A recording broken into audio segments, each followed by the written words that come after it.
आता ना मला छान असं जडजडीत अशी चटणी बनवायची होती। त्यासाठी घेतलं होतं इथे कोथिंबीर, मिरची आणि लसूण छान असं ठेचून घेतलं। त्यानंतर कढईमध्ये तेल घातलं, त्याच्यामध्ये मोहरी आणि ठेचलेलं चटणी ना ॲड केली। त्याच्यानंतर याच्यामध्ये टॅमॅटो ॲड केले। आता तुम्हाला मी सांगते, ही ना आम्ही गावी अशा प्रकारे ना भाजी बनवतो, खूप छान टेस्टी लागते।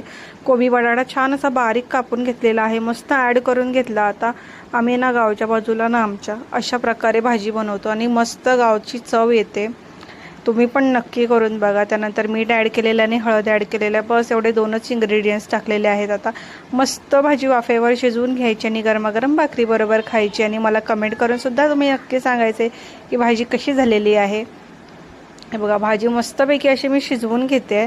अजूनही जर आपल्या चॅनलला सबस्क्राईब केलं नसेल तर नक्की करून घ्या। त्याचबरोबर बेल आयकॉनला सुद्धा प्रेस करून घ्या, जेणेकरून असे छान छान व्हिडिओचं नोटिफिकेशन तुम्हाला येईल। मस्त अशी भाजी ना 2-3 वेळा ना वाफेवर शिजवून घेतलेलं आहे। मध्ये मध्ये ना ह्याला छान असं परतून घेतलेलं आहे, जेणेकरून खाली लागली नाही पाहिजे। आणि मस्त मी इथे ज्वारीच्या भाकऱ्या बनवल्या होत्या, गरमागरम भात, म्हणजे सगळा स्वयंपाक झाला होता। मस्त अशी भाजी बनवून घेतलेली, खूप भारी लागते। एकही पाण्याचा थेंब न ॲड करता मस्त बनवलेली